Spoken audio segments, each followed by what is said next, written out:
فعلمنا ما ينفعنا وزدنا علما وارزقنا فهما اللهم فقهنا في الدين وعلمنا التأويل رب اشرح لي صدري ويسر لي أمري واحلل عقدة من لساني يفقهوا قولي أما بعد. Alhamdulillah, segala puji bagi Allah yang masih menguatkan hati kita, mempertahankan keimanan di dalam diri kita. Segala puji bagi Allah yang masih menguatkan kaki kita memenuhi perintahnya, membuat telinga kita masih mendengar panggilannya, membuat jasad kita mau menjalankan perintahnya. Semoga Allah Subhanahu wa taala senantiasa istiqomahkan kita sampai kita benar-benar pulang kepada Allah Subhanahu wa taala. Amin ya rabbal alamin. Salawat dan salam terlimpah curahkan kepada Nabi kita yang mulia Nabi Muhammad sallallahu alaihi wasallam. Mudah-mudahan kita semua yang berada di tempat ini yang mengaku sebagai umat beliau itu benar-benar pantas menjadi umat beliau.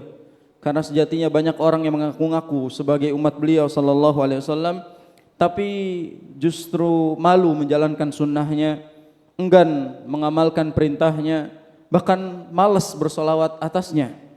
Maka hendaknya kita benar-benar menjadi umat beliau sallallahu alaihi wasallam yang sejati, yang menerapkan nilai-nilai sunnah dalam keseharian kita. Semoga Allah kumpulkan kita bersama beliau kelak di surganya. Amin ya rabbal alamin.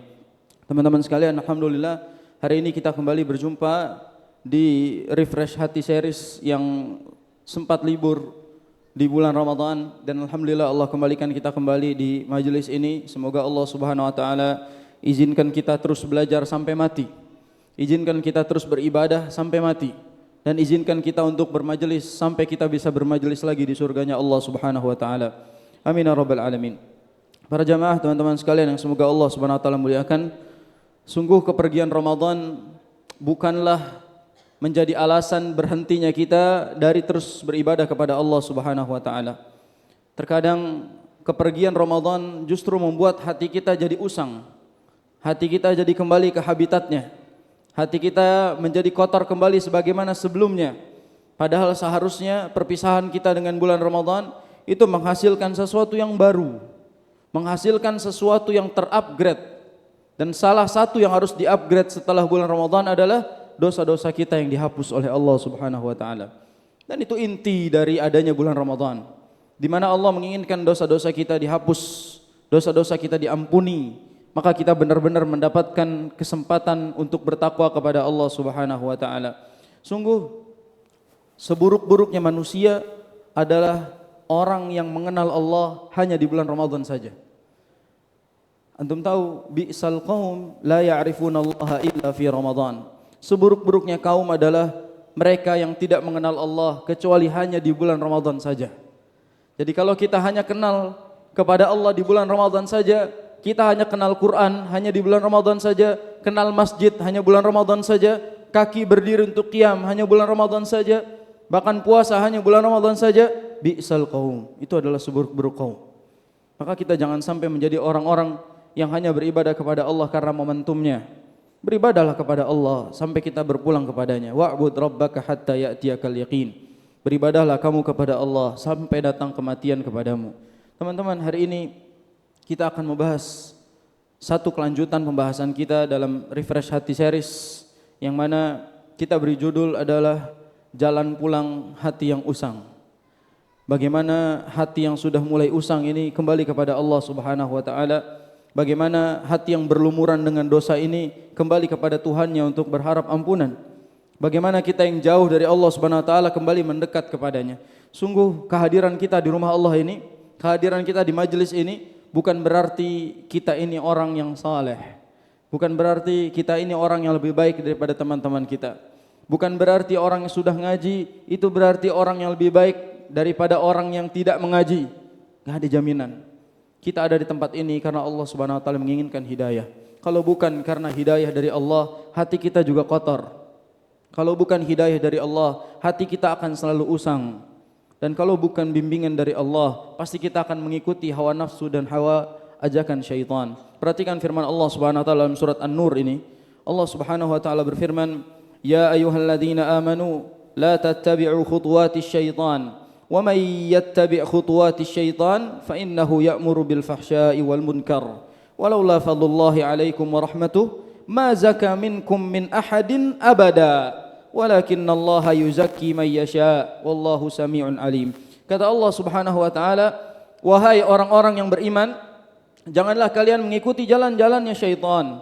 Barang siapa mengikuti jalannya syaitan, maka dia pasti akan terarahkan ke bawah kepada keburukan dan kepada kemungkaran."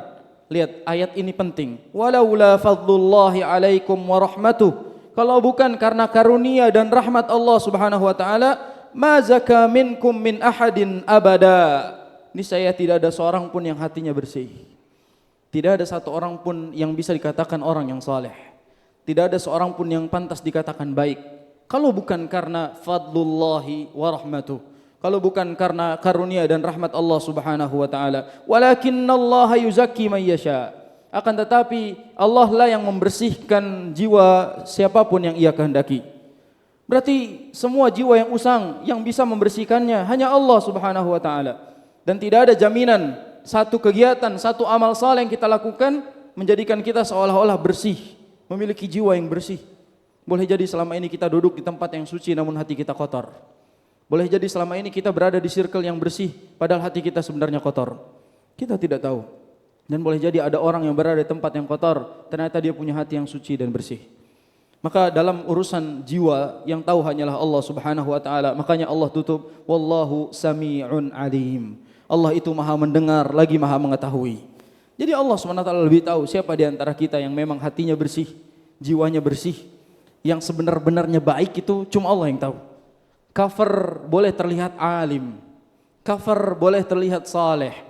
Tapi yang tahu siapa yang sebenarnya saleh adalah Allah Subhanahu wa taala. Kadang-kala memang kita lihat penampilan kita Masya Allah, ya, saleh sekali. Kadang-kadang yang laki-laki ini penampilannya lebih ustadz daripada ustadz nih. Masya Allah penampilannya, jenggotnya, bajunya Masya Allah. Lebih ustadz dia gitu. Tapi kita tidak tahu bagaimana kualitas dia di hadapan Allah. Pun begitu ustadz yang dianggap Masya Allah pakaiannya begini dan begitu, kita nggak tahu kualitas dia di hadapan Allah Subhanahu wa taala. Minimal kita tidak pernah tahu apa yang dia lakukan di kesendirian dia. Maka jangan pernah menghukumi seseorang hanya dari apa yang kita lihat secara zahir.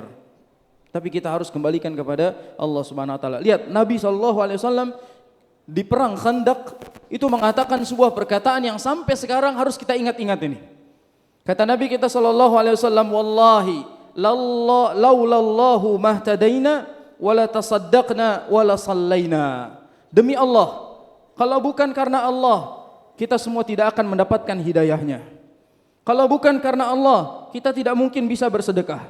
Kalau bukan karena Allah, kita tidak mungkin melaksanakan salat. Laulallah, kalau bukan karena Allah, kita nggak akan ada di tempat ini. Kalau bukan karena bimbingan Allah, kita tidak mungkin ngaji malam hari ini. Dan kalau bukan bimbingan Allah Subhanahu wa taala, kita tidak mungkin bisa istiqamah merasakan manisnya keimanan sampai detik ini. Maka sekali lagi Nabi kita SAW tidak pernah menisbatkan kepada dirinya dengan mengatakan, "Saya Nabi, pasti saya istiqamah sampai mati. Saya Nabi, manusia paling bersih, manusia paling soleh, jiwa paling suci." Nabi SAW juga tahu kebersihan dirinya, ketaatan dirinya itu sebab semuanya murni karena hidayah dari Allah Subhanahu wa taala. Maka siapa kita yang kadang-kadang baru ngaji, pulang merasa lebih baik daripada teman-temannya. Yang kadang-kadang baru hijrah, pulang tiba-tiba seolah-olah menganggap teman-temannya itu di bawah dia semuanya. Gak ada yang tahu. Kita tidak bisa menghukumi seseorang hanya karena perbedaan kegiatan antara kita dengan dia. Hanya karena perubahan fisik yang kita lakukan hari ini, seolah-olah kita lebih baik daripada dia. Teman-teman sekalian, selama ini kita mengira bahwa jiwa kita yang usang ini, jiwa kita yang kotor ini, terkadang sebab Allah Subhanahu wa taala yang menguji kita. Kita selalu mengatakan, "Ya Allah, saya sendirian, enggak ada yang membantu saya. Saya bingung harus kepada siapa, saya harus bingung minta tolong kepada siapa, saya sendirian di sini." Padahal kita katakan bahwasanya sebenarnya Allah Subhanahu wa taala itu maha dekat. Kita yang jauh. Sebenarnya kita yang menjauh dari Allah Subhanahu wa taala. Bukan Allah yang jauh. Tapi kita justru menjauh dari Allah Subhanahu wa taala. Teman-teman perhatikan deh, coba ayat tentang puasa. Kalau kita lihat ayat tentang puasa, Al-Baqarah ayat 183, diteruskan di 184, diteruskan di 185, Allah tutup semua kegiatan Ramadan ini dengan firman-Nya di ayat 186, "Wa idza sa'alaka 'ibadi 'anni fa inni qarib." Allah pengen ngasih tahu, kalau hamba-hambaku bertanya tentangku, katakanlah aku ini dekat. Apa faedahnya? Wahai orang-orang yang selama ini mengira Allah hanya di bulan Ramadan, Allah hanya membimbing di bulan Ramadan saja, ibadah hanya berlaku di bulan Ramadan saja. Katakan, fa inni qarib, aku selalu dekat dan selalu ada. Kita yang kemana? Masjid itu sebenarnya terbuka, bukan hanya Ramadan saja, kitanya yang enggak ada. Quran selama ini juga harus dibaca, bukan hanya Ramadan saja, kitanya yang tidak membaca. Berarti selama ini bukan Allah yang menjauh, tapi kita yang menjauh. Bukan Allah Subhanahu wa taala yang benci, tapi kita yang justru merasa jauh dari Allah Subhanahu wa taala dan tidak pantas berada di dekatnya. Nabi kita sallallahu alaihi wasallam pernah diberikan pesan motivasi dari Allah Subhanahu wa taala agar kembali semangat ketika dalam keadaan sedihnya. Di dalam surat yang selama ini sudah kita hafal, Allah Subhanahu wa taala berfirman, "Ma wadda'aka rabbuka wa ma qala." Sungguh Allah Subhanahu wa taala tidak pernah meninggalkanmu dan tidak pernah murka kepadamu. Teman-teman, kalau lagi bingung harus kemana? Kita lagi bingung harus minta tolong kepada siapa? Harus curhat kepada siapa? Kita bingung, kita sendirian. Katakan, "Ma wadda'aka rabbuka wa ma qala." Sungguh Allah tidak pernah meninggalkanmu dan Allah tidak pernah murka kepadamu. Allah tetap menanti, Allah tetap menunggu, Allah tetap meminta kita kembali. Hanya saja kita yang sombong tidak mau kembali. Hanya saja yang kita justru lakukan menjauh dan pergi dari Allah Subhanahu wa taala. Entah mungkin sebab dosa-dosa kita yang banyak, entah mungkin gengsi kita dengan hawa nafsu kita yang terlalu tinggi sehingga kita enggan kembali kepada Allah Subhanahu wa taala. Allah tidak pernah bosan menanti kita kembali. Allah Subhanahu wa taala tidak pernah bosan menanti kita kembali. Perhatikan hadis ini. Hadis dari Nabi sallallahu alaihi wasallam. Hadis ini sahih riwayat Bukhari dan Muslim. Ya ayuhan nas, wahai manusia, khudhu minal a'mali ma tutiqun.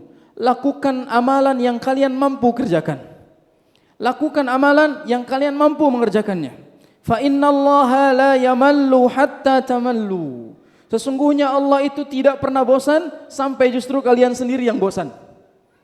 Sesungguhnya Allah SWT tidak pernah bosan sampai kalian benar-benar ada di titik bosan beribadah kepada Allah SWT. Jadi yang bosanan itu kita. Allah masih menanti kita tanpa pernah bosan. Allah Azza wa Jalla tetap menunggu kita, kita yang kadang bosan menjemput panggilan Allah Subhanahu wa taala. Teman-teman pernah bayangin, pernah enggak ada di fase ini? Ketika antara azan dengan iqamah, itu kan kita disunnahkan untuk apa? Berdoa. Kita berdoa kepada Allah Subhanahu wa taala. Kurang lebih durasi berdoa di sini sebutlah 5 menit. Coba doa 5 menit, angkat tangan. 1 menit pertama masih bisa berdoa. 2 menit kedua sudah mulai bingung mau doa apa. Menit ketiga habis doa kita. Menit keempat, ya Allah apalagi ya Allah. Coba bayangin. Kita cuma dikasih waktu 5 menit pun bingung mau minta apa kepada Allah Subhanahu wa taala. Kita jadi bosan minta padahal keinginan kita sangat banyak. Permintaan kita tidak terhitung, tapi ketika disuruh minta, kita yang bosan dan kita yang bingung. Allah Subhanahu wa taala enggak pernah bosan. Allah selalu menanti kita meminta. Allah selalu menanti kita kembali. Kita yang sampai sekarang kadang-kadang bosan melakukannya. Kita yang kadang-kadang merasa tidak terpanggil untuk melaksanakannya. Makanya kata Nabi apa? Wa inna ahabbal a'mali ilallahi ma dama wa in qalla. Sesungguhnya amalan yang paling dicintai oleh Allah adalah yang terus berlanjut, terus berlangsung walaupun amalan itu sedikit. Jangan lihat sedikitnya amal yang kita persembahkan, tapi lihat bagaimana kita konsisten dalam mengerjakannya. Bagaimana kita istiqamah di dalam menjalankannya. Misalnya baca Quran. Sebutlah kita sehari baca Quran berapa ayat? Sebutlah kita baca Al-Quran sehari setengah halaman. Setengah halaman. Dia lakukan itu setiap hari istiqomah. Setengah halaman, setengah halaman, setengah halaman, setengah halaman. Itu jauh lebih baik dibandingkan ada orang yang sekali duduk 1 juz, namun besoknya enggak ngaji lagi. Sampai bulan-bulan berikutnya. Maka yang sedikit dia lakukan itu jauh lebih baik daripada yang banyak namun berhenti. Maka konsisten kita dalam beribadah itu lebih dicintai oleh Allah Subhanahu wa taala. Maka jangan pernah merasa Allah bosan. Allah terus menanti kita untuk kembali kepadanya. Coba dengarkan ini nasihat dari Ibnu Mas'ud radhiyallahu an. Kata Ibnu Mas'ud, "Ma dumta fi salatin fa anta taqra'u babal malik wa man yaqra' babal malik yuftah lah." Engkau itu ketika sedang beribadah kepada Allah seperti orang yang sedang mengetuk pintu Allah. Mengetuk pintu sang raja. Dan barang siapa yang mengetuk pintu sang raja, pasti akan dibukakan baginya. Orang yang terus kembali kepada Allah sekalipun dia mengetuknya setiap waktu, Allah tetap bukakan pintunya. Allah tidak kunci dan biarkan dia di luar. Allah tetap bukakan pintunya bagi siapapun yang ingin kembali kepadanya. Maka kalau kita sedang mencari jalan pulang, bagi kita yang bingung harus kemana, Allah selama ini masih menanti kita. Allah Subhanahu wa taala tetap akan membukakan pintu itu bagi kita. Ini saya masih dalam muqaddimah teman-teman sekalian. Ini saya baru sampai ke muqaddimah, belum kepada inti materi kita. Sehingga kita tahu bahwasanya ketika kita mengetuk pintu Allah Subhanahu wa taala, Allah akan bukakan seberapa sering pun kita mengetuknya. Kita punya rumah, ada tetangga ngetuk kita 3 kali pun mungkin kita berantem sama orang itu. Dia ngetuk sekali kita bukakan, mampir ke rumah kita. Dia ngetuk kedua kali, oke lah, kita sambut. Ngetuk ketiga sudah mulai ngedumel di dalam hati kita. Ini orang kok ngetuk mulu, main ke rumah saya terus, ngerepotin saya terus. Yang keempat, mungkin kita tidak akan bukakan pintu untuknya. Tapi Allah Subhanahu wa taala itu akan selalu membukakan pintu bagi siapapun yang mengetuk pintunya. Pertanyaannya, sudahkah kita mengetuk pintu itu? Sudahkah kita mengetuk pintu Allah Subhanahu wa taala? Kadang yang saya bingung adalah ada orang yang hidupnya susah, berharap rezeki, namun ia tidak pernah mengetok Ar-Razzaq yang Maha Pemberi rezeki. Lalu kepada siapa dia akan minta rezeki itu? Kalau bukan kepada sumbernya. Teman-teman, kejadian realitanya adalah banyak orang yang merasa hidupnya susah, namun nyusahin dirinya dengan tidak meminta pertolongan Allah Subhanahu wa taala. Ada cerita, saya imam di satu masjid itu kurang lebih 5 tahunan. Di beberapa waktu masjid tersebut kalau malam-malam suka dienepin oleh orang-orang yang gelandangan begitu. Dia tidak punya rumah, dia tidur depan masjid. Ya, dia tidur biasa aja, tidur depan masjid. Ketika waktu subuh kita bangunin. Ketika azan subuh kita bangunin. Mbak, bangun, waktu sholat subuh kita sholat dulu. Ketika dibangunin, dia bukannya masuk untuk sholat ke masjid, justru dia pulang, melanjutkan perjalanannya. Dia mencari lagi tempat lain supaya tidak diusir untuk tidur kembali gitu. Orang-orang seperti ini di dunia sudah sengsara, di akhirat mau dapat apa? Kasarnya adalah di dunia sudah miskin, di akhirat bakal lebih miskin. Apa yang kita cari? Di dunia nggak punya apa-apa, di akhirat dia tidak mau mencari apa-apa juga, bingung. Tempat apa yang sebenarnya orang ini cari? Maka nasihat anak kepada antum semua dan untuk kita semua adalah, kalau kita dalam keadaan susah di dunia, jangan bodoh untuk susah lagi di akhirat. Investasi bagaimana caranya kita bisa mendapatkan kebahagiaan nanti di akhirat. Apa yang kita cari lagi memang? Kita tinggal mengetuk pintu Allah Subhanahu wa taala. Ustaz, saya sudah mengetuk berkali-kali, tapi Allah tidak buka. Pintu mana yang kau ketuk? Allah Subhanahu wa taala selalu akan membukakan pintu itu kepada kita. Mungkin dalam hal ini kita belum mengetuk pintunya, namun merasa sudah mengetuk pintunya. Maka yang menyebabkan hati kita dan jiwa kita usang adalah kelakuan kita sendiri. Kita katakan bahwa dosa adalah sebab utama usangnya jiwa kita. Sehingga dosamu adalah sebab utama usangnya jiwamu. Nah, ini baru masuk materi, tadi muqaddimah. Jadi tadi muqaddimah dari awal arahnya adalah kita harus sadar yang selama ini membuat jiwa kita usang, jiwa kita menjadi kotor, jiwa kita menjadi rapuh, ibadah kita jadi hancur, itulah dosa kita sendiri. Sekarang tahu kan kenapa Ramadan itu isi keutamaannya justru ampunan dosa semuanya. Puasa ampunan dosa pahalanya. Ya, qiyam ampunan dosa. Bahkan Lailatul Qadar juga ampunan dosa. Tahu kenapa? Karena satu-satunya penghalang kita untuk menjadi orang yang bertakwa adalah dosa kita sendiri. Kita gagal menjadi orang bertakwa karena dosa kita masih terlalu banyak. Makanya Ramadan ingin memfilterisasi semua itu. Supaya bersih, kita benar-benar menjadi hamba ideal, dihapus dulu dosa-dosa yang di bulan Ramadan. Selesai sudah bulan Ramadan, PR kita panjang sekarang. Bagaimana kita mempertahankan kesempatan ampunan dosa ini untuk kita langsungkan di dalam kehidupan kita.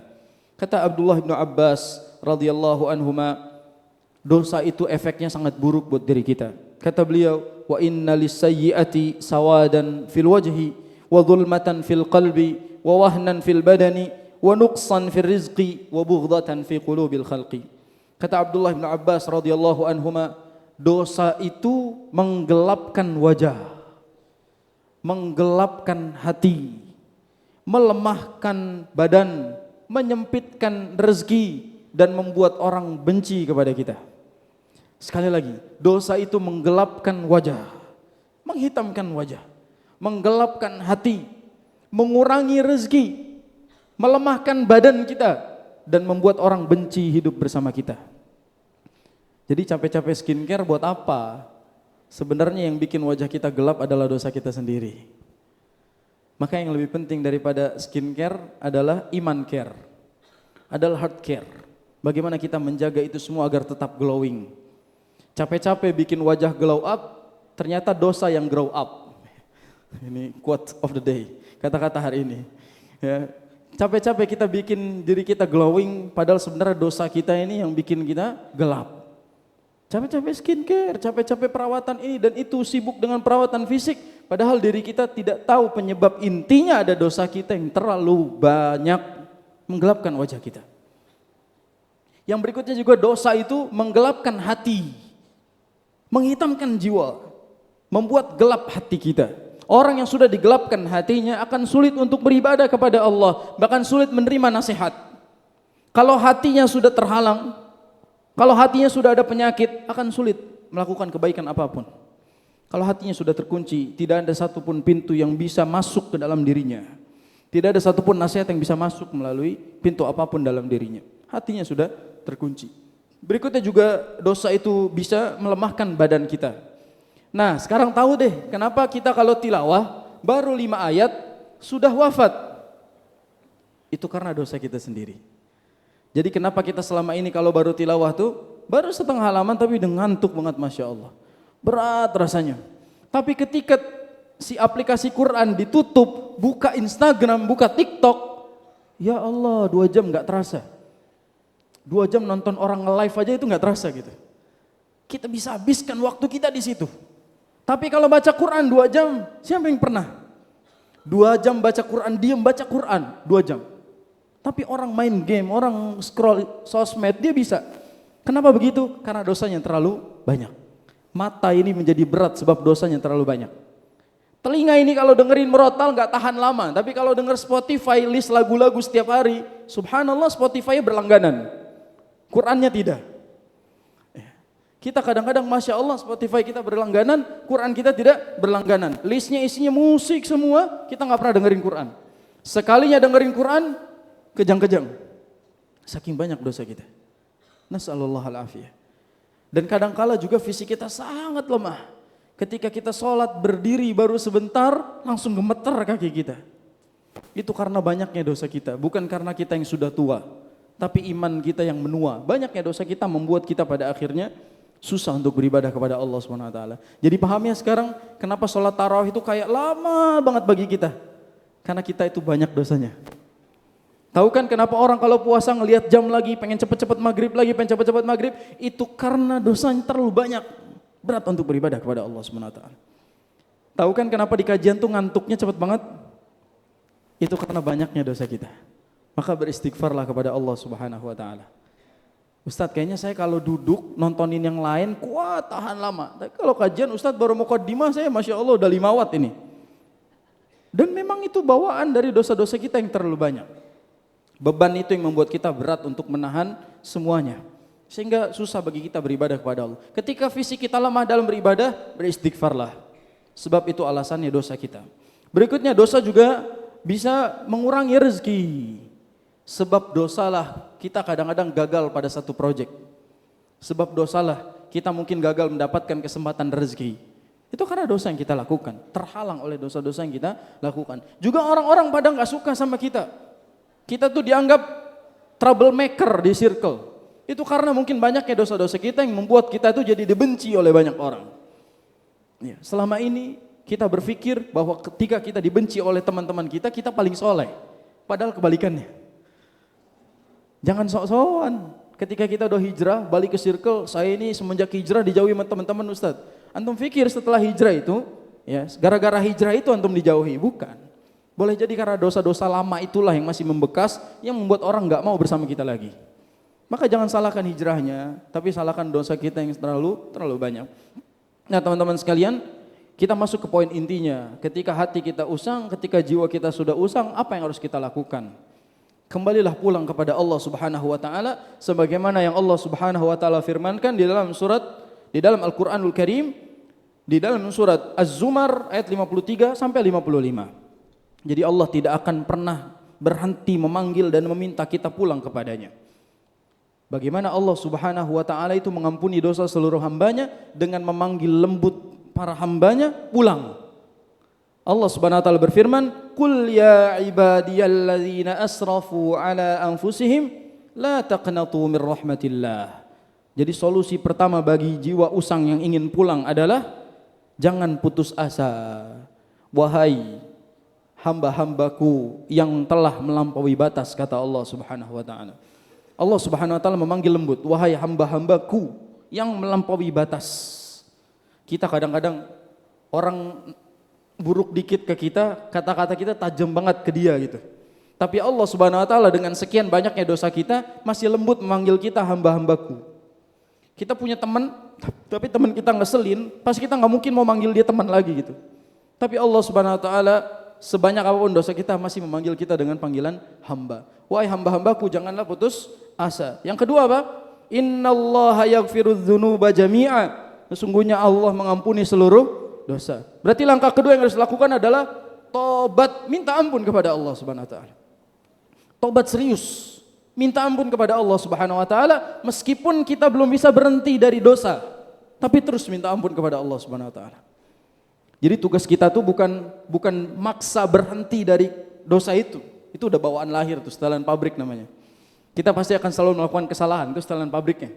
Tapi jangan berhenti untuk mohon ampun kepada Allah Subhanahu wa taala. Dan Allah tidak akan pernah bosan menanti kita pulang. Kata Nabi SAW, Innallaha azza wa jal yabsutu yadahu bil-lail liyatuba musi'un nahar. Sesungguhnya Allah Subhanahu wa taala membentangkan tangannya pada waktu malam menanti para pendosa siang hari kembali. Wa yabsutu yadahu bin nahar liyatuba musi'al lail, liyatuba musi'ul lail. Dan Allah membentangkan tangannya di siang hari untuk menanti para pendosa di malam hari. Anda berdosa di malam hari, Allah nanti di siang harinya. Anda berdosa di siang hari, Allah nantikan malam harinya. Allah masih menanti kita pulang dengan dosa yang selama ini kita lakukan. Lalu kata Nabi SAW, hatta tatlu asyamsu min maghribiha, sampai matahari itu terbit dari arah terbenamnya, yaitu hari kiamat. Jadi Allah akan selalu menanti kita pulang, sekalipun kita nggak pulang-pulang, sekalipun kita nggak ingat pulang kepada Allah Subhanahu wa taala. Allah tetap nunggu kita. Kita ngelakuin dosa siang hari, Allah tunggu di malam hari. Taubat nggak ini hamba? Kita ngelakuin di malam hari, Allah tunggu di siang hari. Taubat nggak ini hamba? Kembali pulang nggak dia? Apakah dia bablas gitu saja? Dia kembali atau tidak? Makanya di surat Az-Zumar ini Allah sebutkan di ayat berikutnya, wa anibu ila rabbikum wa aslimulah. Kembalilah kalian kepada Tuhan kalian dan menyerahlah kepadanya. Berarti setelah kita minta ampun, kembali kepada Allah Subhanahu wa taala. Pulang, jangan jauh-jauh. Kita jangan jauh-jauh. Kembali lagi ke track kita. Back to the track. Mungkin kita selama ini pernah ada di jalan ini, agak menyimpang kanan dan kiri, kembali lagi ke tengah. Kembali lagi kita jalankan ketaatan kepada Allah Subhanahu wa taala. Kata-kata yang paling menyedihkan adalah ada orang yang mengatakan, "Ustaz, dulu saya anaknya rajin banget ke masjid. Tapi hari ini saya udah gak pernah ke masjid lagi." Ini kata-kata paling menyakitkan. Karena dia pernah dulu menjadi orang yang taat, dia hanya tinggal kembali saja. "Ustaz, saya dulu penghafal Quran, hafal Quran 30 juz. Hari ini hafalannya bagaimana?" Wallahu a'lam, mudik semua Ustaz. Hafalannya hilang. Tapi dia pernah hafal Quran. Ini adalah kata-kata yang paling menyedihkan. Dia harus kembali lagi ke tracknya. Dia harus kembali lagi kepada jalannya. Dan kembali lagi mentaati perintah Allah Subhanahu wa ta'ala. Maka poin yang ketiga adalah kembali taat kepadanya. Bagaimana caranya kita berusaha taat kepada Allah Subhanahu wa ta'ala. Yang keempat, Allah sebutkan di ayatnya juga, wattabi'u ahsana ma unzila ilaikum mir rabbikum min qabli ayyatiyakumul adzabu baghtatan wa antum la tash'urun. Yang keempat adalah coba deh mulai dekat sama Quran. Ini kalau boleh saya ulang, jadi 4 jalan pulang bagi jiwa yang usang. Yang pertama, jangan putus asa dulu. Kita masih punya harapan. Yang kedua, ayo tobatnya serius, jangan cuma main-main doang. Yang ketiga, coba kembali kepada Allah, berusaha kembali taat lagi kepada Allah sekalipun belum bisa berhenti maksiat. Yang keempat, coba dekat dulu sama Quran. Coba PDKT dulu sama Quran. Biar nanti Quran yang memberikan kita petunjuk ke arah mana berikutnya. Ke arah mana? Kita harus ngapain berikutnya biar Quran yang ngajarin. Kadang-kadang orang itu nggak dekat sama Quran, cuma gengsi, bingung harus ngapain. Tapi kalau sudah dekat sama Quran, Quran yang ngarahin. Maka inilah 4 cara yang mudah-mudahan bisa kita amalkan. Kita lanjutkan lagi insyaallah setelah salat Isya. Wallahu a'lam bishawab. Bismillahirrahmanirrahim. Assalamualaikum warahmatullahi wabarakatuh. Alhamdulillahi wassalatu wassalamu ala Rasulillah wa ala alihi wa ashabihi wa mawalah. Fala hawla wala quwata illa billah. Allahumma salli ala nabiyyina Muhammad wa ala ali Muhammad. Rabbi syrah li sadri wa yassir li amri wahlul 'uqdatam min lisani yafqahu qawli, amma ba'd. Teman-teman sekalian, para jamaah yang semoga Allah Subhanahu wa taala muliakan, kita lanjut sebentar. Setelah itu kita lanjut tanya jawab bila ada pertanyaan. Dan semoga tidak ada ya. Ada pertanyaan? Ada insyaallah. Kalau misalnya ada, insyaallah nanti kita akan jawab. Melanjutkan pembahasan kita yaitu jalan pulang jiwa yang usang. Bagaimana kita pulang kembali kepada Allah tatkala jiwa kita usang. Teringat apa yang disampaikan oleh Al-Imam Syafi'i rahimahullahu ta'ala dalam baitnya. Ini bait yang sangat indah. Ini bait yang sangat luar biasa. Mungkin teman-teman bisa dengarkan dan simak bagaimana Al-Imam Syafi'i menyebutkan nasihat. Dan nasihat ini sangat relate dengan tema kita hari ini. Kata Imam Syafi'i rahimahullahu ta'ala, beliau mengatakan, walamma qasa qalbi wa dhaqat madhahibi ja'altu ar-raja minni li'afwika sullama ta'azamani dhanbi falamma qarantuhu bi'afwika rabbi kana 'afwuka a'zama. Kata Imam Syafi'i rahimahullahu ta'ala, walamma qasa qalbi wa dhaqat madhahibi, tatkala hatiku mulai usang dan jalanku mulai sempit, mulai bingung aku harus kemana lagi. Ja'altur raja minni li'afwika sullama, aku jadikan harapanku pada ampunanmu ya Allah sebagai solusinya. Ta'azamani dhanbi falamma qarantuhu bi'afwika rabbi kana 'afwuka a'zama. Dan tatkala aku komparasi, aku bandingkan antara banyaknya besarnya dosaku dengan besarnya ampunanmu, ternyata ampunanmu sungguh jauh lebih besar. Kata Imam Syafi'i rahimahullahu ta'ala, Rabbi kana 'afwuka a'zama, Tuhanku sungguh ampunanmu ketika dibandingkan dengan besarnya dosaku, besarnya masalah yang aku miliki, sungguh jauh lebih besar.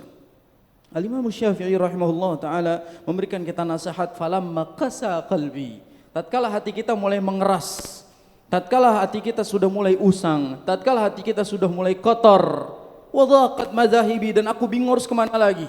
Ternyata solusinya adalah pulang berharap kepada Allah Subhanahu wa taala. Ja'altur raja minni li'afwika sullama, aku jadikan pulang kepadamu sebagai solusinya.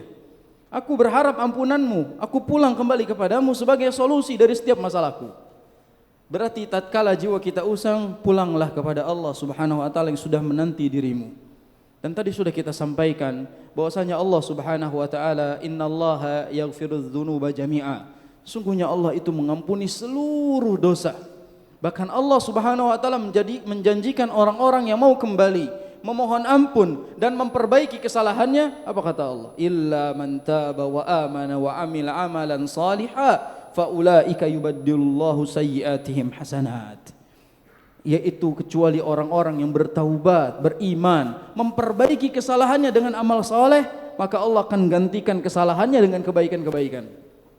Jadi Allah janji, kalau kita mau kembali pulang, memohon ampun, menyesali atas kesalahan kita, dan mau memperbaiki diri kita, Allah ganti kesalahan kita dengan kebaikan. Yubaddilullahu sayyi'atihim hasanat. Allah ganti semua keburukan itu dengan kebaikan.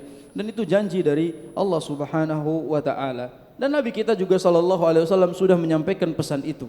Ketika Nabi sallallahu alaihi wasallam bersabda, ittaqillaha haitsu ma kunta wa atbi'is sayyi'atal hasanata tamhuha. Lihat, wa atbi'is sayyi'atal hasanata tamhuha. Ikuti keburukan kesalahan kita dengan kebaikan untuk memperbaikinya, niscaya kebaikan itu menghapus kesalahan kita. Maka kalau kita sudah mulai bingung harus kemana, pulang, perbaiki diri kepada Allah Subhanahu wa ta'ala. Bahkan kita tahu ketika Allah Subhanahu wa ta'ala memerintahkan kita untuk memperbanyak bermunajat kepadanya, berdoa kepadanya, itu menandakan Allah menginginkan kita tatkala tidak ada lagi tangan mampu menggapai, menggandeng kita, tak ada lagi bahu yang mampu menumpu beban kepala kita, tak ada lagi orang yang mampu mendengarkan keluh kesah kita, ada Allah Subhanahu wa ta'ala yang menginginkan kita mengangkat tangan dan curhat kepadanya. Ada Allah Subhanahu wa taala yang menginginkan kita bermunajat kepadanya, menyampaikan semua keluh kisah kita kepadanya. Makanya tatkala kepala ini berat dengan banyak masalah, solusinya turunkan, letakkan kepalamu yang berat itu di tempat sujud. Kembalilah kepada Allah Subhanahu wa taala.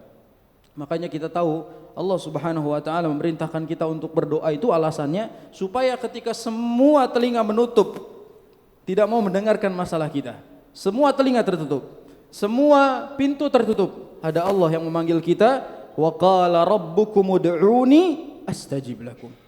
Tuhan kalian mengatakan ud'uni, berdoalah kalian kepadaku. Dan mana ud'uni bukan hanya soal doa, kembalilah kepadaku, minta lagi kepadaku, curhat aja kepadaku, astajib lakum, aku dengarkan, aku jawab masalah-masalah kalian.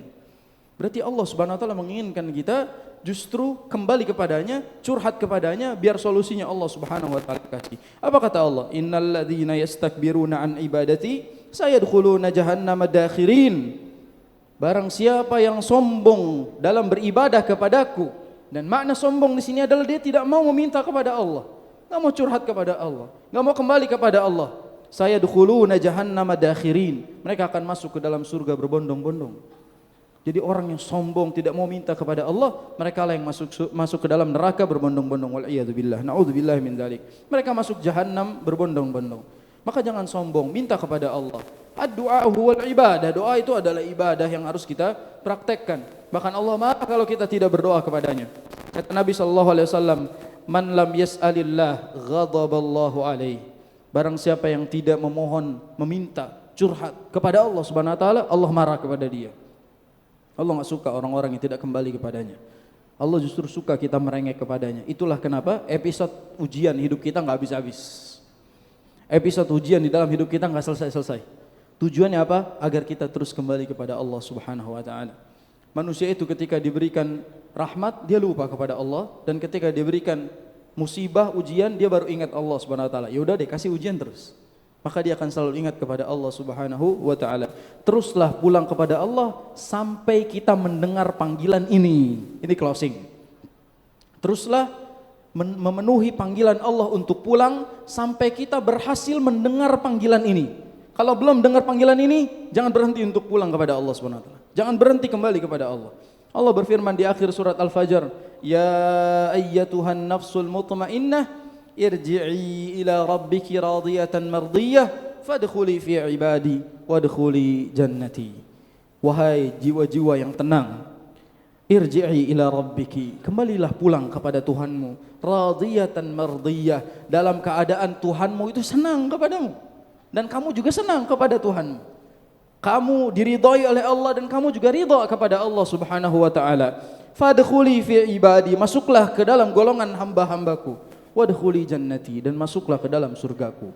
Sampai kita mendengar panggilan pulang yang satu ini, terus kembali kepada Allah Subhanahu wa taala. Sampai kita mendengar panggilan pulang ini, baru berhenti beribadah kepada Allah Subhanahu wa taala. Karena ini adalah ending terbaik kita. Kita pulang dengan panggilan Allah Subhanahu wa taala. Fakta menarik teman-teman sekalian. Orang nanti di akhirat itu yang dipanggil langsung oleh Allah adalah para penghuni surga. Sedangkan para penghuni neraka dipanggilnya oleh malaikat penjaga neraka, bukan oleh Allah Subhanahu wa taala langsung. Dan ini hikmahnya adalah penghuni surga kemuliaannya dipanggil langsung oleh Allah. Sedangkan penghuni neraka dipanggilnya oleh malaikat penjaga neraka, bukan oleh Allah Subhanahu wa taala. Ini adalah kemuliaan yang telah disiapkan oleh Allah. Ya ayyatuhan nafsul mutmainnah, masuk, kembalilah kepada Allah Subhanahu wa taala. Saat kita bingung harus kemana, kembali pulang kepada Allah adalah solusinya. Ingat, yang jauh bukan Allah, kita yang selalu menjauh. Kita yang mungkin selalu memberikan sekat pada Allah yang maha dekat. Kita yang selalu memberikan sekat pada Allah yang maha dekat. Kita yang selalu menjauh pada Allah yang tidak pernah menjauh dari kita semua. Dan kita selalu mengira Allah tidak mengampuni dosa, padahal Allah berjanji akan mengampuni semuanya. Hadza wallahu a'lam bishawab. Selamat kembali pulang. Ada dua kemungkinan pulang. Pulang ke rumah dan rumah ini fana, atau pulang ke rumah dan rumah ini abadi. Tinggal pilih, kita pengen pulang ke rumah yang fana atau pulang ke rumah yang abadi pada waktu yang tepat, pada waktu yang baik atau pada waktu yang buruk. Semua itu bisa kita usahakan sambil kita berdoa kepada Allah. Semoga sebagaimana kita hadir dalam keadaan yang baik, kita bisa pulang dalam keadaan yang baik. Amin ya rabbal alamin. Mungkin itu yang bisa Ana sampaikan. Kalau ada pertanyaan silakan, kalau tidak ada jazakumullahu khairan katsira. Silakan.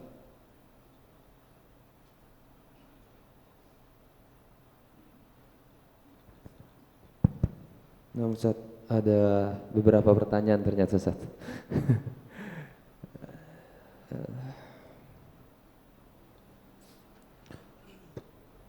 Yang pertama, Assalamualaikum, izin bertanya Ustadz. Kebetulan saya baru berhijrah bulan Januari lalu. Saya ingin bertanya beberapa hal. Setiap malam saya melaksanakan sholat taubat sebelum tahajud. Sepanjang sholat taubat menangis sezegukan, air mata mengalir tidak henti-henti. Apakah normal jika menangis terus-menerus sepanjang melaksanakan qiyamul lail? Mohon dibantu penjelasannya Ustaz. Jazakallahu khair. Yang pertama, semoga Allah Subhanahu wa taala mengikhlaskan niatnya dalam berhijrah kepada Allah Subhanahu wa taala. Yang kedua, semoga Allah istiqomahkan dia di atas perubahan baiknya sampai berpulang kepada Allah Subhanahu wa taala dalam keadaan yang baik. Yang ketiga, PR orang yang baru hijrah bukan hanya soal evaluasi, tapi dia juga harus upgrade diri. Jadi tugas orang yang baru berubah itu bukan hanya soal evaluasi kesalahan lama, namun dia juga harus punya resolusi untuk memperbaiki kualitas dia di waktu yang akan datang. Jangan habis untuk menyesali masa lalu saja, namun coba berikan waktu untuk memperbaiki diri agar kita tidak menyesali kesempatan itu di kemudian hari. Maka ketika kita punya banyak dosa, banyak salah, kita memohon ampun lalu kita nangis, kita sampai meneteskan, mengalirkan air mata, itu fitrah. Itu fitrah. Dan kalau itu terjadi setiap hari, itu bagian dari karunia Allah Subhanahu wa taala. Tidak semua orang bisa menangis. Tidak semua orang bisa menangis dalam keadaan memohon ampun kepada Allah. Tidak semua orang bisa menangis ketika beribadah kepada Allah Subhanahu wa taala. Maka ketika Allah berikan kesempatan itu merupakan kesempatan yang luar biasa yang harus ia syukuri. Maka kalau dia qiyamul lail, ini nasihat saya teman-teman sekalian. Tidak perlu khususkan satu salat untuk salat taubat. Salat saja, salat qiyamul lail, tahajud, maka mudah-mudahan itu menjadi sarana kita bertaubat kepada Allah Subhanahu wa taala. Maka sejatinya tidak perlu khususkan salat taubat. Langsung saja qiyamul lail. Contoh kita bangun 2:30, langsung salat. 2 rakaat, 2 rakaat, 2 rakaat, 2 rakaat, kayak tarawih aja. 2 rakaat sampai 8, tutup 3 rakaat misalnya sama witir. Seperti itu cukup. Kita mohon ampun kepada Allah Subhanahu wa taala setelah itu maka cukup. Tidak perlu kita khususkan dengan tata cara tertentu, dengan ritual tertentu. Ketahuilah bahwasanya dengan salat itu Allah tahu. Allah bisa ampuni dosa-dosa kita dengan salat. Bahkan dengan istighfar kita juga jadi dihapuskan dosa-dosa kita. Maka tidak perlu khususkan waktu tertentu untuk melaksanakan salat itu. Teman-teman, ada fakta, ada orang tidak bisa, tidak ngerti caranya salat taubat dan dia nggak jadi taubat. Ustaz, saya nggak hafal niat sholat taubat, makanya saya nggak taubat. Ini kurang ajar ini yang seperti ini. Sudah dia nggak mau belajar, susah pula belajar nggak hafal-hafal kan gitu. Maka nggak mempersulit. Kita tidak perlu mempersulit diri kita. Allah tidak mungkin membebani kita di luar kemampuan kita. La yukallifullahu nafsan illa wus'aha. Fattaqullaha mastata'tum. Kita lihat hadis tadi. Ya, i'malu ma tutiqun. Lakukan apa yang kalian mampu gitu. Maka dalam hal ini sudah bangun sholat. Sebagaimana kita sholat tarawih selama Ramadan, lakukan itu. Dengan rakaat yang sama. Saya biasanya 23 Ustaz, 23. Saya biasanya 21 silakan. Saya biasanya 11. Laksanakan itu, lanjutkan kebiasaan kita. Hanya saja jamnya berubah. Yang biasanya pada Isya menjadi sepertiga malam. Setelah itu apa yang dilakukan? Mohon ampun kepada Allah, bermunajat kepada Allah Subhanahu wa taala. Sebagaimana kita tahu dalam hadis, Allah Subhanahu wa taala turun ke langit dunia melihat hamba-hambanya, mengampuni seluruh dosa, mengabulkan seluruh permintaan. Allah Subhanahu wa taala menjanjikan itu.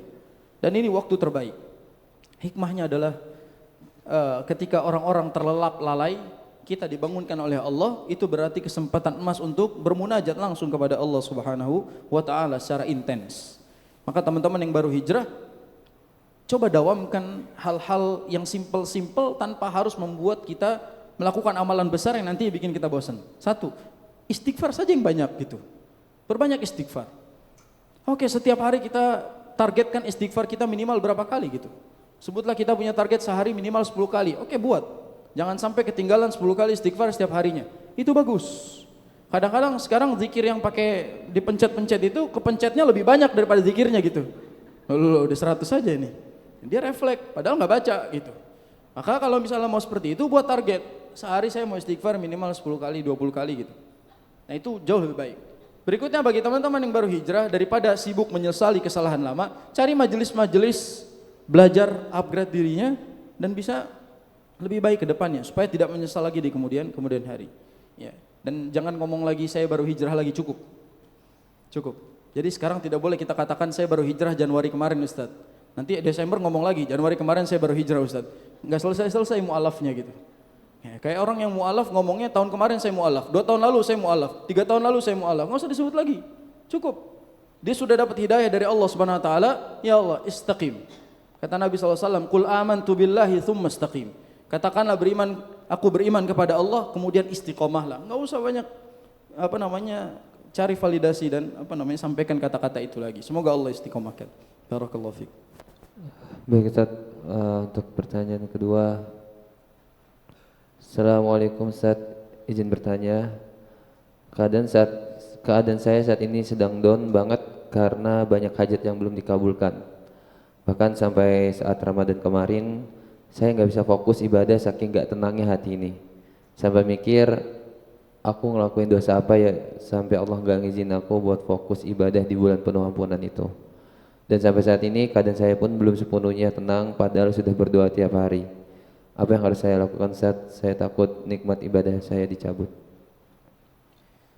Semoga Allah Subhanahu wa taala tidak mencabut nikmat ibadah di dalam hati kita semua. Dan semoga Allah ampuni dosa-dosa yang membebani hidup kita, yang membuat hidup kita jadi terasa berat. Amin ya rabbal alamin. Teman-teman, ini mungkin pertanyaan mewakili kita semua yang mungkin sedang merasa banyak masalah di hari-hari ini. Terlepas saat itu dia Ramadan jadi berat ibadah gara-gara banyaknya masalah, hatinya tidak tenang dan seterusnya. Semoga Allah ampuni kesalahannya. Tapi dalam hal ini biasanya hati yang tidak tenang itu berawal dari beberapa faktor. Di antara faktor penyebabnya adalah yang pertama, dia belum bisa memenuhi panggilan Allah secara totalitas. Dia belum totalitas dalam memenuhi panggilan Allah Subhanahu wa taala. Sebutlah dia Islam, namun dia masih belum totalitas menjadi seorang muslim yang menjalankan nilai-nilai keislamannya. Dia memang muslim, tapi banyak sekali nilai-nilai Islam yang memang pokok, usul, standar, dan dia belum sampai di titik itu. Ini masalah. Maka dia belum totalitas masuk ke dalam panggilan Allah Subhanahu wa taala. Ya ayyuhalladzina amanu udkhulu fis silmi kafah. Itu maknanya panggilan untuk menyempurnakan totalitas keislaman kita sehingga kita tenang hatinya. Yang kedua, boleh jadi faktor berikutnya adalah karena dia jauh dari Al-Qur'anul Karim. Dia tidak punya kebiasaan membaca Al-Qur'anul Karim setiap harinya dan dia tidak mau paksa dirinya baca Quran. Ustaz, berat Ustaz, baca. Berat dengerin murattal. Berat minta temannya baca di samping kita. Berat Ustaz, tiduran kita yang baca Quran. Kalau enggak kuat juga tidur. Nanti kita bacain Quran di sini. Ya. Terserah mau request Yasin boleh, Al-Baqarah boleh. Request. Enggak bisa juga, ya sudah, mau diapain lagi? Sudah mati hatinya. Maka dalam masalah seperti ini, kalau kita tidak mau paksakan diri kita enggak akan bisa terbiasa. Kita enggak mau PDKT dulu sama Quran, lalu tidak mau berusaha mendekat, enggak akan bisa tenang hidupnya. Ini pernah kita bahas. Satu-satunya sebab sumber kita mendapatkan itmi'nan, tatma'innul qulub, ketenangan hati adalah zikrullah, mengingat Allah Subhanahu wa taala, dan di antara caranya adalah membaca Al-Qur'an. Makanya kalau lagi banyak masalah, kalau lagi galau, lagi banyak hutang, lagi banyak segala macam, playlist yang kita dengarkan di sini itu Quran. Kalau justru lagu-lagu galau, itu namanya sudah jatuh tertimpa tangga. Dia akan makin sedih, dia makin overthinking, dia akan kemana-mana mikirnya. Jujur sama saya, orang yang galau ini pasti kan solusi dia mendengarkan apa? Musik. Dan jangan bohong ya. Mana ada orang galau tiba-tiba dengerin Yasin gitu. Ya, gak mungkin. Ketika kita mau berusaha mendengarkan Quran, itu menenangkan hati kita. Maka solusinya sekarang gimana caranya mendekat dulu ke Quran. Itu faktor kedua. Faktor ketiga adalah ada yang salah pada dirinya. Entah mungkin dia tidak yakin dalam memohon kepada Allah Subhanahu wa taala. Selama ini dia berdoa, hatinya tidak yakin Allah bisa kabulkan doa dia. Ini yang disebutkan oleh Nabi SAW.